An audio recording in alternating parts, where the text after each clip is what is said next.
연약해 있던 자가 강함을 입게 되는 것이고, 그리고 무의미한 삶을 살았던 사람이 다시 활력을 얻어서 생동감 있게 그렇게 활성화되는 것을 우리가 부흥이라고 말을 할 수 있는 것입니다. 진정한 부흥은 부흥을 주시는 분이 찾아오셨을 때 일어날 수 있는 것입니다. 여러분, 부흥을 주시는 하나님께서 이곳에 임재하실 때 진정한 하늘의 부흥이, 하나님이 원하시는 부흥이 일어나는 것입니다. 여러분, 우리는 노아 홍수를 보았습니다.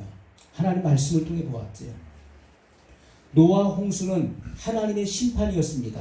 그러나 우리가 하나님의 심판의 관념만 봐서는 안 되는 것이고요, 동시에 하나님의 임재의 손길이었음을 우리가 알게 됩니다. 그것은 하나님의 영광이 나타났었던 그림이었음을 우리가 볼 수가 있습니다. 그곳에 하나님의 영광이 나타났던 것이죠. 오늘 본문의 말씀에 보면 대저 물이 바다를 덮음같이 여호와의 영광을 인정하는 것이 세상에 가득하리라. 이런 물이 바다를 이룬과 같이, 물이 바다를 이루지 않습니까? 그것처럼 하나님의 영광을 인정하는 것이 세상에 가득하리라는 것이 바로 성경의 말씀입니다. 여러분, 우리가 기도와 부흥의 영역에 있어서 우리가 기도할 때도 천국의 창이 열려야 되는 것이고, 부흥도 천국의 창이 열릴 때 부흥이 오는 것입니다. 기도할 때 아무리 목이 터지도록 기도한다 할지라도 천국의 창문이 닫혀 있다면, 창이 닫혀 있다면 하나님의 응답이 내려올 수가 없는 것입니다. 그러므로 우리가 기도의 영역, 그리고 우리가 부흥의 영역에서 천국의 창들을 여는 방법이 있는 것이죠. 그것은 이 땅에는 하나님의 사람들의 마음을 터뜨리는 것입니다. 하나님의 사람들의 마음을 터뜨려서 진정한 회개와 그리고 예배의 물살을 일으키는 것입니다. 여러분, 사람이 할 수 있는 일 중에 최고의 일은 바로 예배인 것입니다. 아멘. 하나님께 예배하는 것. 아멘. 예배가 잘못되면 인생은 잘못되는 것입니다. 예배가 바로 설 때, 그때 그 인생이 확고하게 세워질 수 있는 것입니다. 아멘. 그래서 우리가 진정한 회개, 그리고 진정한 예배의 물살을 일으켜야 된다는 것입니다. 아멘. 여러분, 천국의 창이 열린 것을 보기 위해서는 먼저 우리의 마음이, 우리 안에 마음이 깊이 깨져야 된다는 것이죠. 깨어짐이 없이는 결코 천국의 열린 창을 우리는 바라볼 수가 없는 것입니다. 그래서 예수님께서 말씀하시기를 마음이 가난한 자는 복이 있나니 저희가 하나님을 볼 것이며 라고 말씀했습니다. 우리가 가난한 심령이 되어야 되는 것이고, 그리고 주님 심령이 되어야 됩니다. 그리고 완전히 끼어진 심령이 될 때, 그때 비로소 우리는 천국의 창들이 열려있는 것을 보게 될 것입니다. 아멘. 여러분, 사도 바울은 3층천을 경험했던 것을 기록하고 있습니다. 우리 고린도후서 12장 2절에 보면은 바울이 셋째 하늘에 올라갔었던 그 일들을 기록하고 있습니다. 내가 부득불 자랑하노니 하면서 내가 어떤 사람을 알고 있는데 그가 3층천에 14년 전에 3층천에 다녀왔던 그 일들을 내가 기록한다. 여러분, 바울이 3층천에 끌려 올라갈 때, 이끌려 올라갈 때 내가 몸 안에 있었는지 몸 밖에 있었는지 나는 모르거니와 하나님은 아시느니라 하면서 그 3층천의 경험을 이야기를 하고 있습니다. 이 3층천의 경험이 언제 일어났었던 일이었는가? 저는 성경을 다시 보았습니다. 사도행전 14장 19절 이하에 보게 되면은 바울이 복음을 증거하다가 루스드라에서 돌에 맞는 그런 경험을 하게, 돌에 맞게 되죠. 여러분, 돌로 사람을 쳐 죽일 때 어떻게 합니까? 무차별 공격을 가하는 것입니다. 사람을 죽이기 위해서 돌을 들어가지고 머리든지 배든지 가슴이든지 다리든지 다 쳐서 돌 무더기를 만드는 것입니다. 그러니 그 모습이 어떻게 되겠습니까? 처참하게 되는 것이죠. 돌에 맞아 찢기고 터지고 부어오르고 엉망진창이 된 것이죠. 온몸이 걸레처럼 만신창이가 된 것입니다. 루스드라에서 바울은 돌에 맞습니다. 그리고 바울을 돌로 친 사람들이 바울이 죽은 것으로 생각하고 죽은 것으로 알고 그를 끌어다가 성 밖에 내던져버립니다. 누가 보아도 바울은 죽은 사람이에요. 바울이 다시 살아나리라고 생각한 사람은 그 중에 아무도 없었습니다. 죽었다. 그래서 성 밖으로 내던져버렸습니다. 그런데 그는 다음날 다시 일어나서 복음을 전하게 됩니다. 여러분, 바울이 루스드라에서 돌에 맞아 죽는 그런 경험을 통해서 그는 셋째 하늘에 올라갔을까고 그렇게 확신합니다. 여러분, 셋째 하늘은 바로 하나님의 보호자가 있는 곳이죠. 그곳은 하나님의 왕국이며 그리고 하나님의 초소인 것입니다. 이사야 6장에 보면은 이사야가 우시아 왕이 죽던 해에 성전에 들어가서 그는 하늘에 열린 문을 보았습니다. 주께서 높은 보좌에 앉으셨는데 그 옷자락은 성전에 가득하였고 스랍들은 모셔 서 있는 것을 보게 되었습니다. 하늘의 그 영광스러운 광경을 이사야는 보았습니다. 미가야 선지자도 보았습니다. 여러분, 성경의 많은 선지자들이 셋째 하늘에 열린 그 광경을 본 경험들을 이야기하고 있습니다. 여러분, 사도 요한도 셋째 하늘에 올라갔습니다. 그곳은 하나님의 보호자가 있는 영역이죠. 셋째 하늘에서 이루어지는 그 통치가 그 아래에 있는 하늘들에게 영향을 미치는 것을 우리 말씀을 통해서 보게 됩니다. 둘째 하늘은 바로 사단의 영역입니다. 에베소 2장 2절에 보면 공중의 권세 잡은 자, 마귀를 가리켜서 공중의 권세 잡은 자라고 말씀하고 있죠. 또 여러분, 우리의 씨름은 혈과 육에 속한 것이 아니요 바로 하늘에 있는 악의 영들에 대함이라, 이렇게 성경은 말씀하고 있습니다. 하늘에 있는 그 하늘은 바로 둘째 하늘을 의미하는 것입니다. 둘째 하늘의 영역은 바로 사단이 통치하고 있는 그런 영역인 것을 우리가 알 수가 있습니다. 그리고 첫째 하늘은 사람이 거주하고 있는, 사람의 이 육신의 눈으로 바라볼 수 있는 그런 하늘의 영역을 의미하는 것입니다. 사람의 힘이 미칠 수 있고 사람이 도달할 수 있는 것, 그리고 사람이 바라볼 수 있는 것을 첫째 하늘이라고 말할 수 있는 것입니다. 여러분, 우리가 비행기를 타고 어느 지역이나 또는 해외에 나갈 때 어떻습니까? 비행기가 구름을 뚫고 올라가지요. 뚫고 올라가면은 거기에 뭐가 있습니까? 구름 위에 구름이 있어요. 그럼 비행기가 또 한 단계 또 올라갑니다. 그러면 그 위에 또 구름이 있어요. 또 한 단계 올라가면 그 위에 또 구름이 있습니다. 계속 올라가도 계속 그 위에 구름이 있고 구름이 있습니다. 아주 신기한 그런 광경을 보게 되죠. 우리가 첫째 하늘, 사람의 영역, 둘째 하늘은 사단의 영역이고, 그리고 셋째 하늘은 바로 하나님의 보호자가 있는, 하나님의 초소요 하나님의 왕국이 있는 그런 하늘이 있다는 것입니다. 그곳에서 모든 통치가 말씀으로 이루어지는 것입니다. 첫째 하늘에서의 그 통치가 둘째 하늘, 그리고 첫째 하늘에까지 그 영향을 미치게 되는 것이죠. 다니엘서 10장에 보게 되면은 다니엘이 하나님 앞에 기도를 합니다. 하나님 보여주신 그 환상의 뜻을 알기 위해서 하나님께 기도했을 때 다니엘이 그 기도를 시작한 날부터 그 기도가 하나님 앞에 상달되었습니다. 그래서 하나님은 그 기도의 응답을 가브리엘 천사에게 주어서 다니엘에게 그 환상의 내용을 알리게 하도록 했습니다. 셋째 하늘에서부터 가브리엘 천사장은 빨리 날아서 이 지상으로 내려오고 있었습니다. 그런데 둘째 하늘에서 하늘에 전쟁이 있었던 것을 설명하고 있습니다. 바하사국군이 막았다. 그래서 하늘에 전쟁이 있었다는 것을 설명하고 있습니다. 여러분, 이렇게 하나님의 응답이 3층 천에서부터 둘째 하늘 그리고 첫째 하늘, 우리가 기도하는 이 장소에까지 내려오게 하기 위해서 그 둘째 하늘에서 그 기도의 응답을 막았던 내용을 설명하고 있지. 우리는 우리가 드리는 그 기도가 우리에게 올 때까지 지속적이고 그리고 끈질긴 기도, 강력한 기도를 주님 앞에 해야 된다는 사실을 성경은 분명히 우리에게 알려주고 있습니다. 아멘. 여러분, 사탄은 기도를 방해하는 자입니다. 기도를 방해하기 위해서 둘째 하늘에 타락한 천사들을 세워서 끊임없이 우리의 기도가 응답되지 못하도록 막고 있다는 것을 우리에게 분명히 성경은 그 그림을 보여주고 있습니다.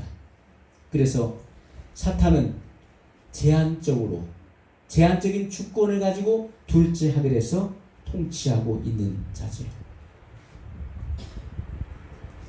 여러분, 우리의 기도가 하나님 앞에 상달되기 위해서는 둘째 하늘의 권세를 뚫고 그리고 삼층천까지 셋째 하늘까지 이 기도가 상달되기 위해서는 어떤 기도를 드려야 됩니까?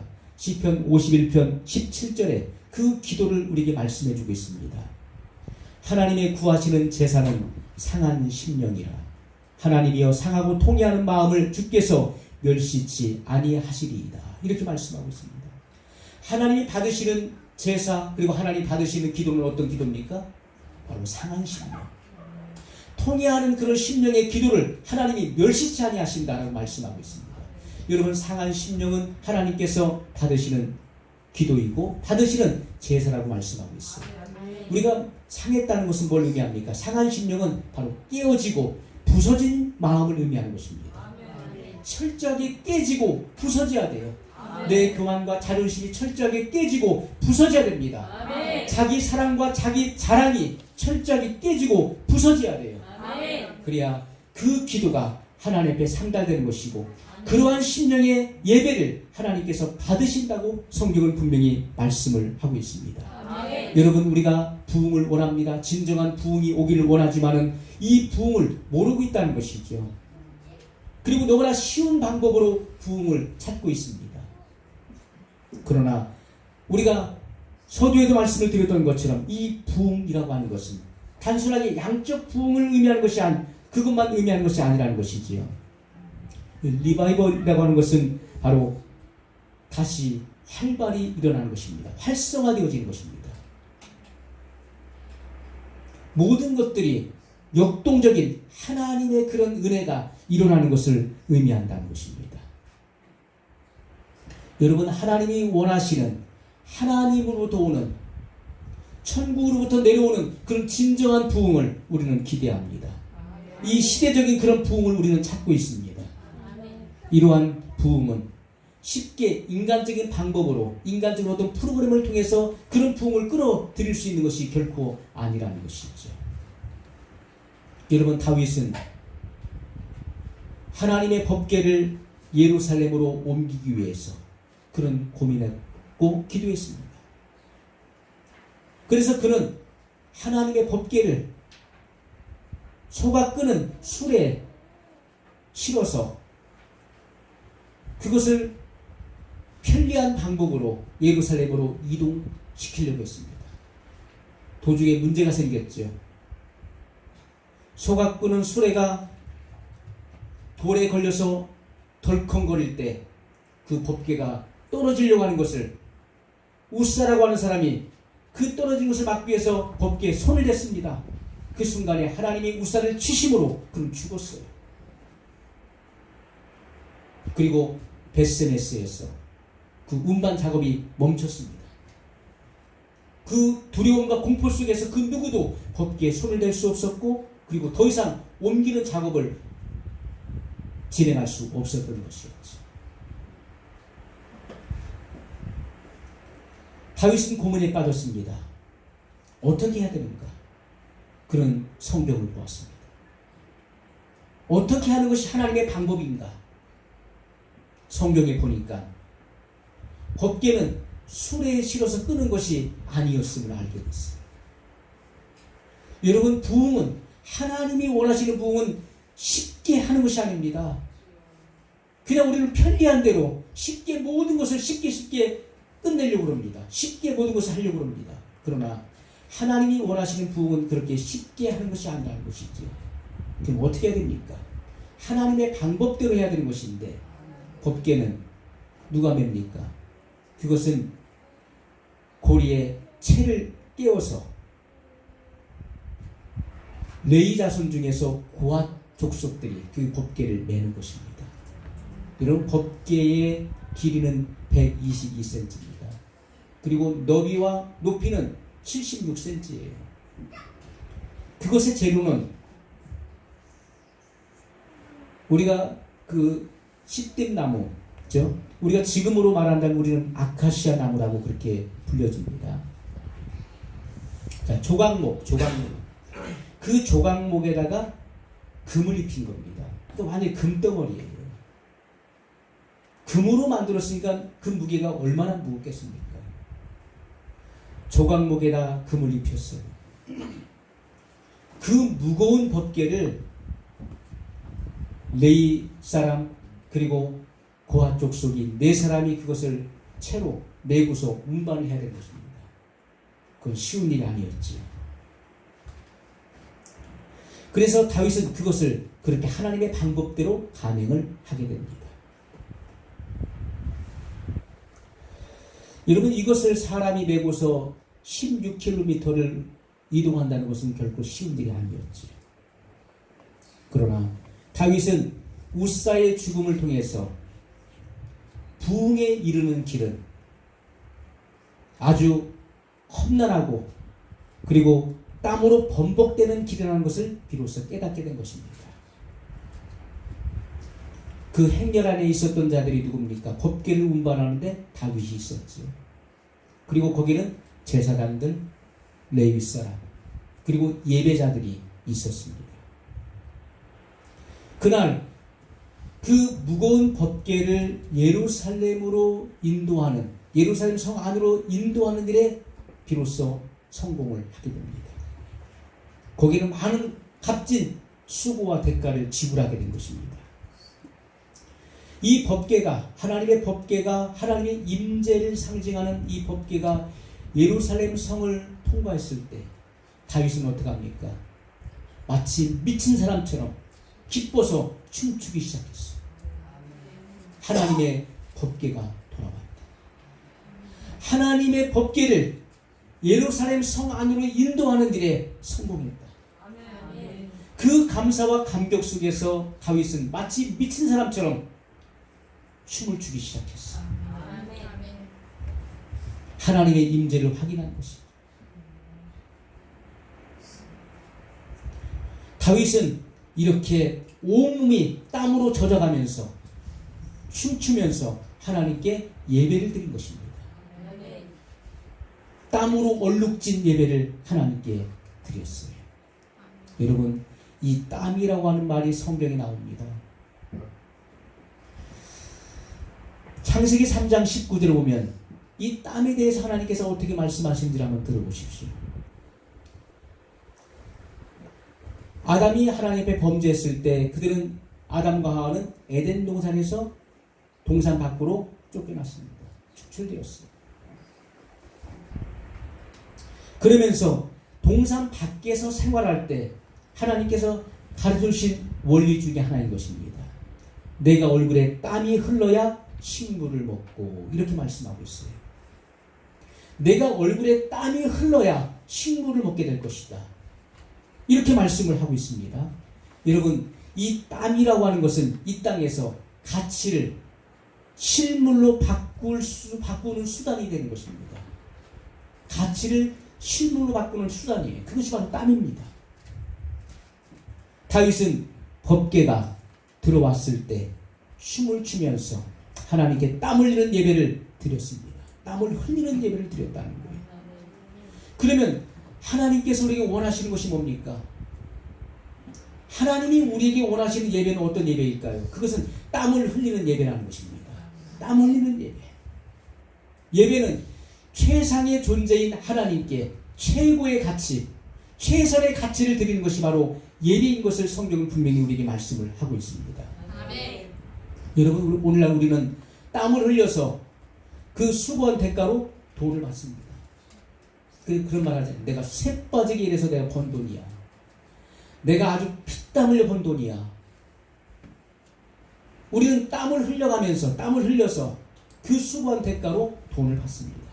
그리고 그 땀이 묻은 그 돈을 예배 행위로 하나님께 바칩니다. 헌금을 바칩니다.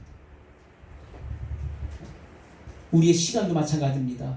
내가 쓰고 남은 시간을 하나님 앞에 드리는 것은 그것은 바른 예배가 될 수 없는 것입니다. 내가 쓰고 남은 것을 하나님 앞에 드린다. 아닙니다. 가장 좋은 시간을 주님 앞에 바쳐야 되는 거예요. 아멘. 우리는 하루의 첫 시간을 하나님께 바칩니다. 아멘. 첫 시간을. 그리고 잠자리에 들기 전에 그 시간도 주님 앞에 바치는 것이고요. 아멘. 하루 일과 중에서 가장 중요한 시간, 가장 좋은 시간을 하나님 앞에 바칠 수 있어야 돼요. 하나님 앞에 교제하는 시간으로, 그리고 주님 앞에 얘기하는 시간으로 바칠 수 있어야 돼요. 아멘. 하나님은 그런 사람의 인격을 받으시는 것입니다. 아멘. 하나님은 그런 예배자를 찾고 계시는 거예요. 아멘. 여러분, 쓰고 남은 돈을 하나님 앞에 헌금으로 바칩니까? 하나님은 그런 돈을 받지 않으십니다. 주님은 분명히 말씀하시기를 인색함이나 억지로 하지 말지니 하나님은 즐겨내는 자를 사랑하시느니라고 말씀하고 있습니다. 아멘. 하나님은 자원하여 기쁜 마음으로 드리는 사람을 사랑하신다고 말씀하고 있습니다. 아멘. 우리는 여러분, 내가 쓸 거 쓰고 내가 할 거 다 하고서 남은 짜투리에 그 돈을 주님 앞에 마지못해 드린다면 하나님 그것을 멸시하실 것입니다. 여러분, 우리가 하나님께 돈을 바친다는 것은 나 자신의 일부를 바치는 것입니다. 그렇지 않습니까? 세상에 사람들이 가장 가치를 두는 것이 바로 돈입니다. 그것은 내가 피땀 흘려 흘린 수고의 대가로 얻은 거예요. 여러분, 내가 돈을 쓸 때 마음이 없는 곳에 돈을 씁니까? 그렇지가 않습니다. 물론 돈을 쓸 수 있습니다. 그러나 아깝죠. 너무 아깝죠. 내가 마음도 없는 곳에, 내가 관심도 없는 곳에, 내가 사랑하지도 않는 사람이나 그 어떤 곳에 돈을 내가 쓸 때 아까운 것입니다. 그러나 내가 사랑하고 내가 위하는 곳에 돈을 쓸 때는 써도 그것은 기쁜 것입니다. 여러분이 진정 주님을 사랑하는지 사랑하지 않는지는 그 물질의 행위를 통해서 알 수가 있는 것입니다. 여러분이 거액을 드리든지 소액을 드리든지 내가 주님 앞에 예물을 드릴 때 아무 생각 없이 드린다거나 또는 드리면서도 아까운 생각이 든다면 그것은 주님을 사랑하지 않는 것입니다.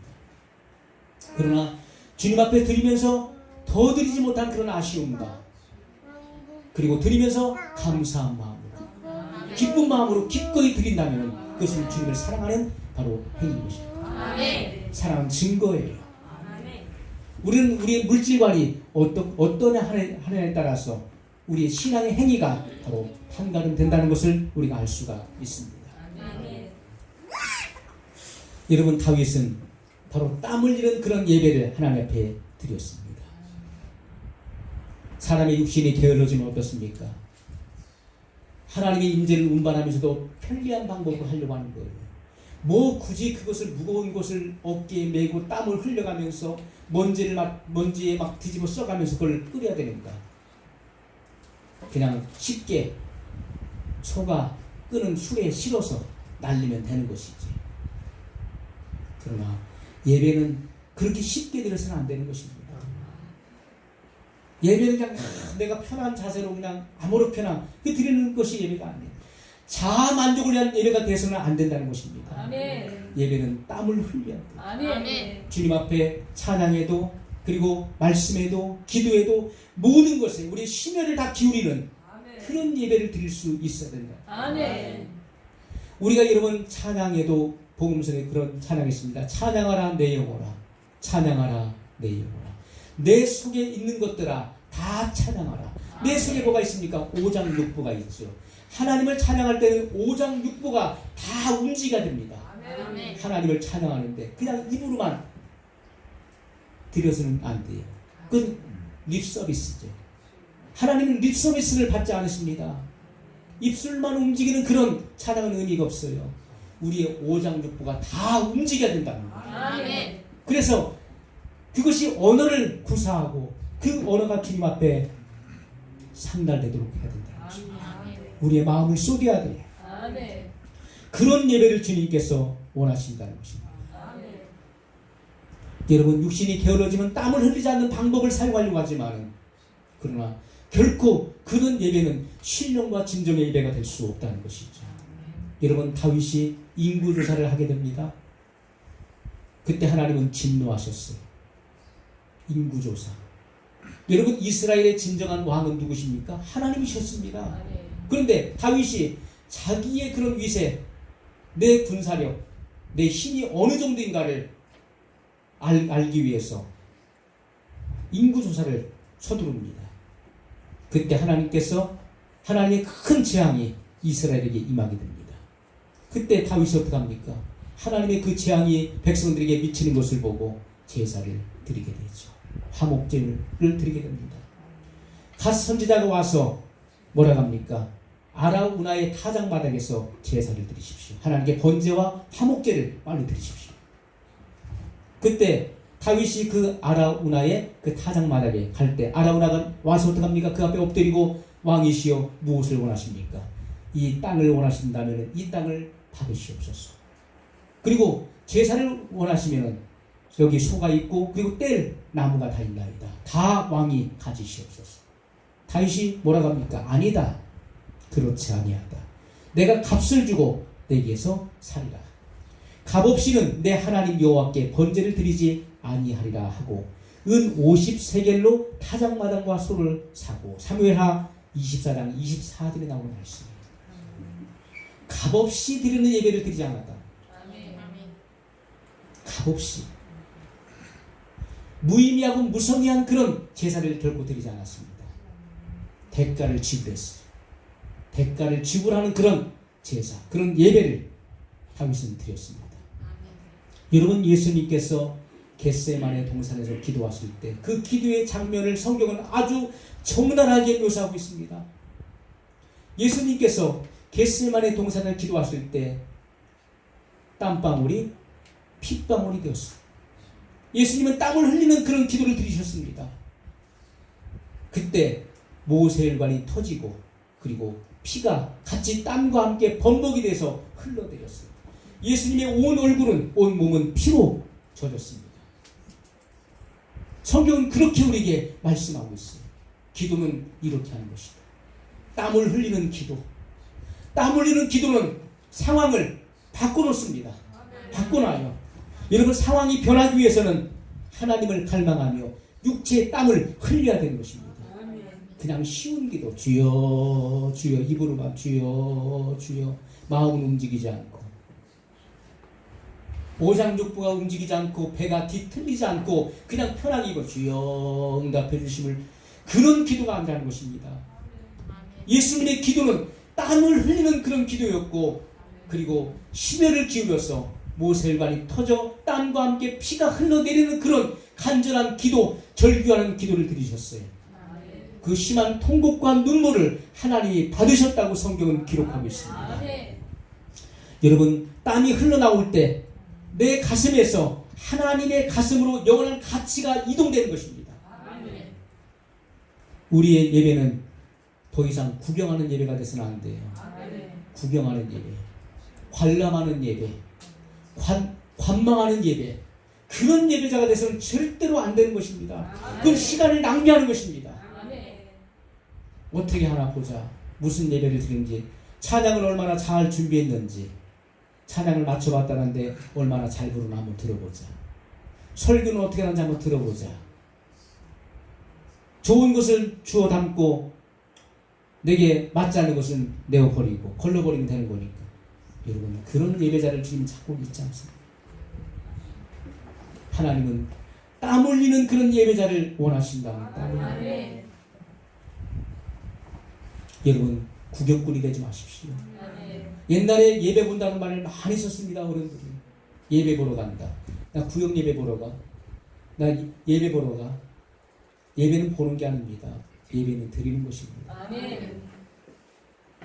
예배라고 하는 그 말의 의미가 뭡니까? 엎드려 절한다는 뜻을 갖고 있잖아요. 엎드려 절하는 것입니다. 경배하는 것입니다. 이 말을 땅에 대고 바짝 엎드려서 그분을 높이는 것입니다. 하나님을 높이는 거예요. 그 행위가 바로 예배인 것입니다.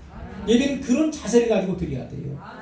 여러분, 사울의 딸이었던 미갈, 그는 다윗의 아내였습니다. 미갈이 어떻게 했습니까? 종교라고 하는 왕궁의 창을 통해서 다윗의 춤추는 모습을 내다봤습니다. 왕이 저게 지금 뭐하는 짓이야. 왕이 한 나라의 왕이라는 자가 저렇게 채통 없이 바지가 벗겨지는 것도 모르면서 춤을 추고 있고 불쌍타. 여러분, 그건 종교인인 것입니다. 종교인은 관람하는 거예요. 구경하는 거예요. 예배를 구경하는 거예요. 다윗은 지금 땀을 흘려가면서 주님 앞에 춤을 추면서 하나님께 예배를 드리고 있어요. 근데 미갈은 종교의 창을 통해서 그 예배를 구경하고 있는 것입니다. 저 뭐하는 짓이야 저게. 체면도 없나? 자존심도 없나? 왕이 채통도 없이 저게 뭐하는 짓이야. 관람했습니다. 그 결과는 아주 비참했습니다. 여러분, 예배의 성공자가 되지 못하면 반드시 실패자가 될 것입니다. 예배의 실패자의 말로는 비참한 것입니다. 그 어떤 열매를 찾을 수가 없습니다. 우리는 예배의 승리자가 되어야 돼요. 미갈은 하나님의 법궤가, 하나님의 임재가 예루살렘 성으로 들어오는 것을 보았습니다. 구경했습니다. 제사장들이 먼지로 땀으로 얼룩진 땀이 흘러내리는 그 광경, 그것을 메고 오는 광경을 보았어요. 자, 저게 뭐하는 짓이야. 여러분, 예배의 구경꾼이 되지 마십시오. 예배를 관람하는 자가 되지 마십시오. 우리가 음악회를 가서 관람합니다. 연주하는 것을 관람합니다. 그러나 예배는 관람이 아닙니다. 예배는 동참하는 것이고, 그리고 땀 흘려서 모든 순서에 내가 마음을 쏟는 것이고, 그리고 내 모든 육체의 모든 심혈을 다 기울일 때 하나님이 받으시는 그런 신령과 진정의 예배가 되는 것입니다.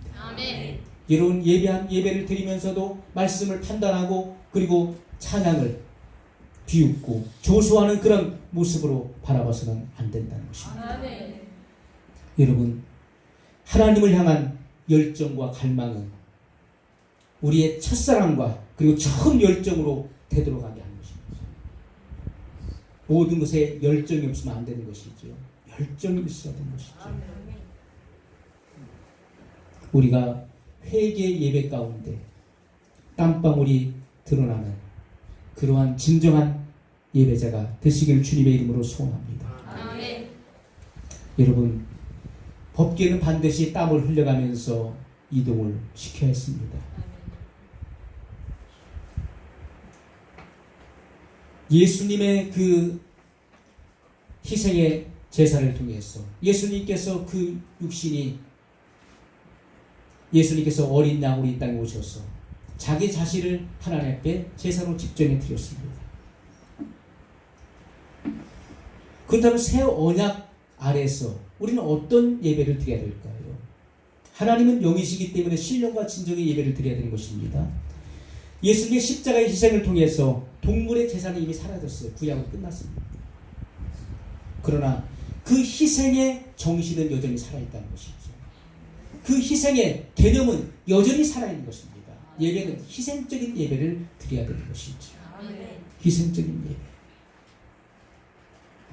여러분, 오늘날 준비된 지체들이 있습니다.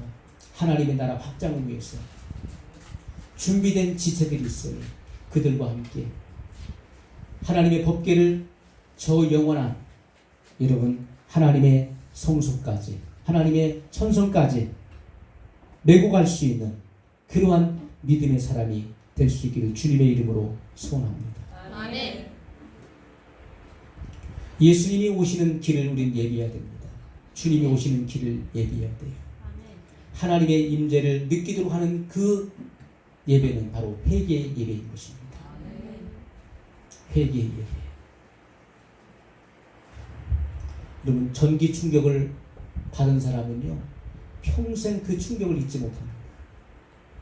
여러분, 전기를 만지다가 그 전기에 순간적으로 감전이 돼서 기절을 했다거나 땅바닥에 쓰러져서 몇 시간을 고생해 본 적이 있다면 그 충격을 절대 잊지 못할 것입니다.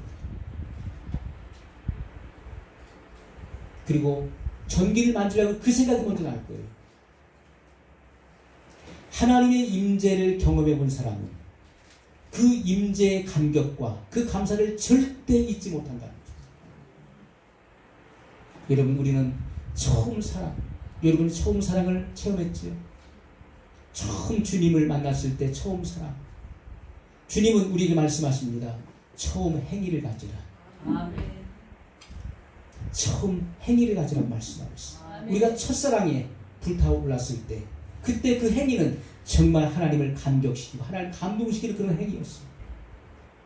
우리는 그때 처음 행위로 돌아가야 됩니다. 우리의 예배가 활성화되고 그리고 역동적인 그런 예배로 한 사람 한 사람이 깨어나고 회복된다면 하나님은 이곳에 놀라운 부흥을 주실 것입니다. 하나님이 원하시는 부흥이 하늘로부터 이곳에 임할 것입니다. 우리 이 부흥을 위해서 우리 한 목소리로 같이 기도하겠습니다.